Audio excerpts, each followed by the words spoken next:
So Sai சதுரம் கொடுத்துட்டு அதோட மூலை வட்டங்கள் கொடுத்துருக்கலாம். ஸோ உங்களுக்கே தெரியும் 2 மூலை வட்டம் இருக்குது. 2 மூலை வட்டத்தோட வேல்யூ கொடுத்துருக்காங்க. என்ன கொடுத்துருக்காங்க அப்படின்னா ABCD மூலை வட்டங்களுடைய வேல்யூ கொடுக்குறாங்க. என்ன கொடுக்குறாங்க அப்படின்னா ஒரு மூலை வட்டம் வந்து 12 சென்டிமீட்டர், இன்னொரு மூலை வட்டம் வந்து 16 சென்டிமீட்டர். ஸோ இப்போ நம்ம என்ன பண்ண போறோம்னா மூலை வட்டம் முழுசா வந்து என்னன்னு கேட்டோம்னா 12 சென்டிமீட்டர், இன்னொன்று வந்து 16 சென்டிமீட்டர் 2 கோடு. ஸோ நடுவில் நம்ம ஓன்னு வச்சுக்கணும். அப்போ என்ன ஆகுதுன்னா நடுவில் பாதி பையன் ரைட்டா. அப்போ நம்ம என்ன பண்ணுறோம் இங்கே ஒரு 16 சென்டிமீட்டர்னு வச்சுக்கிதுன்னா இங்கே 8 சென்டிமீட்டர், இங்கே 8 சென்டிமீட்டர், இங்கே 12 சென்டிமீட்டர்னா இங்கே 6 சென்டிமீட்டர், இங்கே 6 சென்டிமீட்டர். ஆக்சுவலாக இந்த மூலை வட்டத்தோட அளவு அவன் கொடுத்துக்கலாம். நம்ம என்ன பண்ணுறோம் நடுவில் கோடு பிரிக்கும் போது என்ன பண்ணுறோம் பாதி பையன் பிரிச்சு எடுத்துக்கணும். அவ்வளோதான் முடிஞ்சப்போ இங்கே 6 6 இங்கே 8 8. ஸோ இப்போ என்ன கேட்குறேன்னா ஒரு சாய் சதுரத்தில் ஏதாவது ஒரு பக்கத்தை கேட்குறோம். ஸோ சாய் சதுரம் ஒரு பக்கம்னா 4 பக்கம் ஒரே மாதிரி தான் இருக்கும். ஒரு பக்கம் சரி எல்லா பக்கம் அதே தான். ஸோ அப்போ நம்ம என்ன பண்ண போறோம்னா இதை ஒரு ட்ரையாங்கிள் முக்கோணமா நம்ம எடுத்துக்கிறோம்.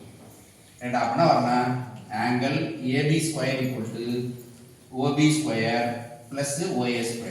இப்போ நமக்கு வேல்யூ தெரியும். OB² வேல்யூ எவ்வளோ 6². OA² வேல்யூ தெரியும் 8².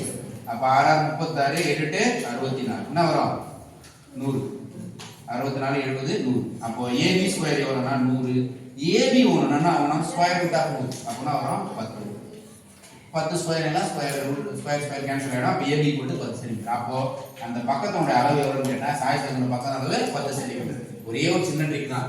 அந்த மூளை விட அளவு கொடுத்துறான் 12 எடுத்துக்கூடாது. என்ன தெரியும் 6 6 பிரிச்சு இதனுடைய 16 கொடுத்துறான் 8 8 பிரிச்சு ஒரு முக்கோணம் எடுத்துனாலே பித்தாகரஸ் தேற்றம் என்ன பண்ணலாம் கர்ணம் ஸ்கொயர் போட்டு எதிர்பக்கம் ஸ்கொயர் ப்ளஸ் அடுத்த பக்கம் ஸ்கொயர் போட்டோன்னா வந்துடும்.